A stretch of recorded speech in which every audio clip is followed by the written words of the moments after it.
Welcome wicket Andhra Pradesh endowment officers exam కి సంబంధించి second paper లో ముఖ్యమైన బిట్స్ సిరీస్ లో ఇప్పటిదాకా 68 డేస్ పూర్తి చేసుకున్నాం. అండ్ ఈరోజు 69th డే. ఇప్పటిదాకా 1920 1920 ని మనం పూర్తి చేసుకున్నాం. సో ఈరోజు 1921 నుంచి 1960 వరకు బిట్స్ నేను మీకు అందివ్వడం జరుగుతుంది. అండ్ రేపు ముఖ్యమైన రోజు 1961 నుంచి 2000 వరకు బిట్స్ పూర్తవుతాయి. And examination point of view focus చేయాల్సిన సమయం అయితే చాలా దగ్గర పడుతుంది. So remaining things apart, so let's start this video. First question ఈరోజు, మహాభారతంలో 16వ పర్వం పేరు మౌసల పర్వం. మహాభారతంలో 17వ పర్వం పేరు మహాప్రస్థానిక పర్వం. మహాభారతంలో 18వ పర్వం పేరు స్వర్గారోహణ పర్వం. ఇక్కడ ఒక విషయం మీరు అబ్జర్వ్ చేయండి. ఇది 69th డే కదా, 68th డే అంటే నిన్నటి వీడియోలో నేను ఈ మహాభారతంకి సంబంధించి ఈ 1 నుంచి 15 వరకు పర్వాల పేర్లన్నీ నేను నిన్నటి వీడియోలో ఇవ్వడం జరిగింది. సో ఆ వీడియోని దయచేసి వాచ్ చేయండి. అండ్ ఆ వీడియో ఎక్కడ దొరుకుతుంది అంటే, నేను కింద డిస్క్రిప్షన్ బాక్స్లో ఆ కింద ఉన్న డిస్క్రిప్షన్ బాక్స్లో ప్లేలిస్ట్ లింక్ని ప్రొవైడ్ చేయడం జరిగింది. ఆ ప్లేలిస్ట్లో 1 నుంచి ఇప్పటిదాకా ఉన్న అన్ని వీడియోస్ నేను మీకు అందులో నేను పొందుపరిచాను. సో మీరు వెళ్ళి వాచ్ చేయొచ్చు. లేదా కింద నేను డైరెక్ట్గా నిన్నటి వీడియో లింక్ నేను ఇచ్చాను. అంటే 68th వీడియో ఈ లింక్ ఇచ్చాను. సో మీరు వెళ్ళి వాచ్ చేయొచ్చు అండ్ మీకు కంటిన్యూషన్ మిస్ అవ్వదు. Next question 1924. రామాయణం మొదటి కాండ పేరు బాలకాండ. రామాయణం రెండవ కాండ పేరు అయోధ్యకాండ. రామాయణం మూడవ కాండ పేరు అరణ్యకాండ. రామాయణం 4వ కాండ పేరు కిష్కింధకాండ. రామాయణం 5వ కాండ పేరు సుందరాకాండ. రామాయణం 6వ కాండ పేరు యుద్ధకాండ. రామాయణం 7వ కాండ పేరు ఉత్తరకాండ. So next question 1931. రామాయణంలో మొత్తం ఎన్ని సర్గలు ఉన్నాయి అంటే 500 సర్గలు ఉన్నాయి. సో ఎక్కువ మంది మనకు ఈ శ్లోకాలు ఎన్ని అంటారు. సో శ్లోకాలు మొత్తం 24,000 శ్లోకాలు రామాయణంలో. గుర్తుపెట్టుకోండి, 24,000 శ్లోకాలు. సో శ్లోకాలు ప్రిపేర్ అవుతారు. తర్వాత ఇక్కడ కాండలు 7 కాండలను నేను ప్రిపేర్ అవుతా తప్ప ఇక్కడ సర్గలు అనేది కొంచెం ట్రికీ బిట్ ఇది. సో దీన్ని మీరు గుర్తుపెట్టుకోండి. నెక్స్ట్ ఇది ఎగ్జామినేషన్ పాయింట్ ఆఫ్ చాలా ముఖ్యమైన బిట్ ఇది. ఎన్ని సర్గలు? 500 సర్గలు. రామాయణంను రచించినది ఎవరు అంటే వాల్మీకి. రామ లక్ష్మణ భరత శత్రుఘ్నులలో కవలలు ఎవరు అంటే లక్ష్మణ శత్రుఘ్నులు. అండ్ వారి యొక్క తల్లి పేరు సుమిత్ర. విశ్వామిత్రుడు వచ్చే నాటికి రాముడి వయస్సు 12 సంవత్సరాలు. సో విశ్వామిత్రుడు వచ్చి అండ్ వాళ్ళ రాముని తండ్రి దశరథుణ్ణి అడిగి రాముడిని పిలుచుకెళ్తారు. సో రాముడితో పాటు లక్ష్మణుని కూడా పిలుచుకెళ్ళి ఒక యాగానికి సంబంధించి ఒక రాక్షసులు అడ్డం పడుతుంటే రాక్షసుల్ని సంహరించడానికి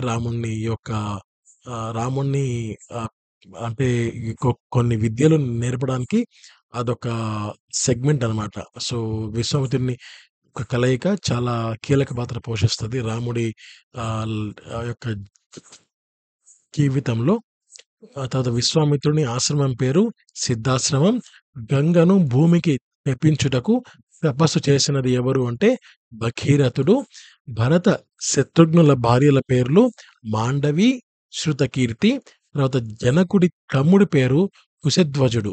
తర్వాత పరశురాముడు శ్రీరామునికి ఇచ్చి ఎక్కువ పెట్టమన్న ధనస్సు పేరేంటంటే వైష్ణవ ధనస్సు.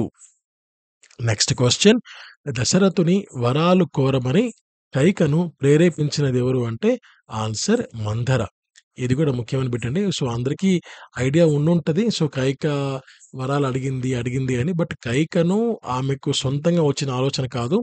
అక్కడ ఉన్న ఒక పని మనిషి అని చెప్పకూడదు. అక్కడ ఒక ఉంటున్న ఒక వ్యక్తి. సో, ఆమె రెచ్చగొట్టింది. ఆమె ప్రేరేపించింది. సో, దానికి కైక వెళ్లి వరాలడిగి అండ్ రాముడిని అరణ్యాలకు పంపడం జరిగింది. నెక్స్ట్ క్వెషన్ 1941 పర్ణశాలకు సమీపంలో ఉన్న నది పేరు మాల్యవతి. దశరథుని శవమును భరతుడు వచ్చే వరకు 7 రోజుల పాటు ఎక్కడ పరిచారంటే తైల ద్రోణంలో వాళ్ళు పొందుపరిచారు. ఇక్కడ కైక వరాలు అడిగిన వెంటనే రాముడు వరాలు అడిగిన వెంటనే దశరథుడు ఆ విషయాన్ని రాముడికి చెప్పాడు. రాముడు అరణ్యాలకు వెళ్ళిపోయాడు. ఆ రాజ్యాన్ని, ఆ పదవిని అంతా వదిలేసి వెళ్ళిపోయాడు. ఆ బెంగతో ద ద దశరథుడు తన శరీరాన్ని వదిలడం జరుగుతుంది. సో, అప్పటికి వచ్చిన క్వెషన్ ఇది. నెక్స్ట్ శ్రీరామునితో నాస్తిక వాదన చేసినది ఎవరు అంటే జాబాలి. భరతుడు రాముని పాదుకలు ఉంచిన పట్టణం నందిగ్రామం. వాలకిల్యుల ప్రమాణం బొటనవేలు. తర్వాత బాలాసురుడి కుమారుడు మయుడు. వాత్సాయనుడు పేర్కొన్న కళలు ఎన్ని రకాలు అంటే 64 కళలు.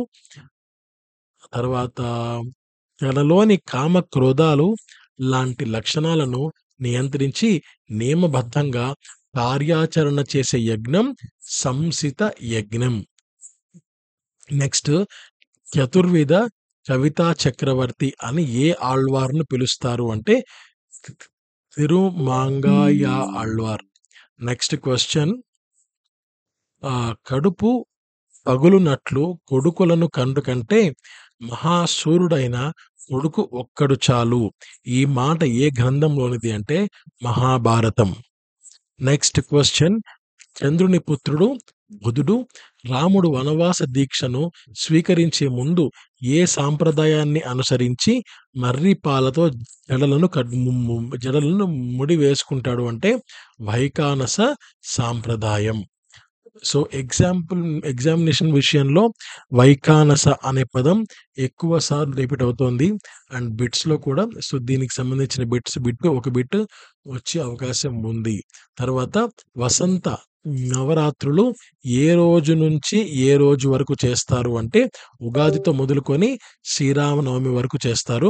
సో, గ్యాప్ కూడా మనకు 9 డేస్ గ్యాప్ ఉంటుంది. మామూలుగా నవరాత్రులు అంటే దీనికి ఆన్సర్ దసరా అని ఎక్కువ మంది కన్‌ఫ్యూజ్ అయ్యే అవకాశం ఉంది.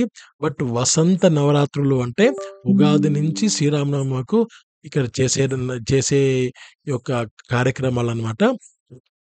నెక్స్ట్ శ్రీరామనవమి రోజున ఏం జరిగింది అంటే శ్రీరాముని యొక్క పుట్టుక, ఆయన జననం అనమాట. తర్వాత నెక్స్ట్ 1955 మంత్ర వర్ణాలను క్రమపూర్వకంగా పాఠం చేసే పాఠ పద్ధతులు ఎన్ని? ఆన్సర్ 8. తర్వాత చంద్రుని పుత్రుడు ఎవరు అంటే బుధుడు. కార్త వీర్యార్జునుడు ఎవరి కుమారుడు? కృతవీరుడు. రావణుడు ఏ మహాముని వంశం నందు జన్మించాడు అంటే పులస్త్య మహాముని. తర్వాత ధాత్రి ఫలం అంటే ఉసిరికాయ. నెక్స్ట్ వైకానస కల్పసూత్రంలో 3వ భాగం దేని గురించి చెప్పబడ్డాయి అంటే ఋషి గోతు ప్రవరలు. Next question. సో, ఇప్పటిదాకా మనం 69 డేస్ పూర్తి చేసుకున్నాం. సో, 69 డేస్ పూర్తయిపోయాక ఇప్పటిదాకా 1960 బిట్స్ పూర్తయిపోయాయి. అండ్ 70th వీడియో రేపు మీకు అందుబాటులో ఉంటుంది. సో, 70th వీడియోలో మనము 1961 నుంచి 2000 క్వెషన్స్ వరకు మనం పూర్తి చేసుకోబోతున్నాం. సో, ఆ తరువాత నేను మీకు ఒక పీడిఎఫ్‌ని అందివ్వడం జరుగుతుంది. అది కూడా ఉచితంగానే.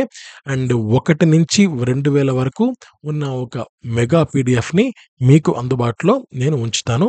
సో, దానికి సంబంధించిన గూగుల్ డ్రైవ్ లింక్ గాని నేను మీకు ఫ్రీగా ప్రొవైడ్ చేయడం జరుగుతుంది. సో, మీరు చేయవలసిందల్లా ఎక్కువ మందికి వీడియోని షేర్ చేస్తూ ఉండండి. అండ్ ఎక్కువ మందికి ఇది షేర్ చేస్తే ఆటోమేటిక్‌గా అది నాకు ఉపయోగకరంగా ఉంటుంది. అండ్ షేర్ చేసిన వారికి కూడా ఉపయోగకరంగా ఉంటుంది. And examination point of view మీరు దేన్ని కూడా లైట్ తీసుకోవద్దు. నోటిఫికేషన్ ఇప్పుడు రాదంట, ఎప్పుడో అంట, ఇప్పట్లో ఇవ్వరంట, అండ్ అసలు రానే రాదు. ఇలాంటి ఆలోచనలు నార్మల్ పీపుల్ పెట్టుకుంటారు. బట్ కాంపిటీషన్ హెవీగా ఉన్నప్పుడు అలాంటి ఆలోచనలు చేయకండి. ప్రిపేర్ అవ్వండి. Thank you so much. Have a great day. నమస్తే. జై హింద్.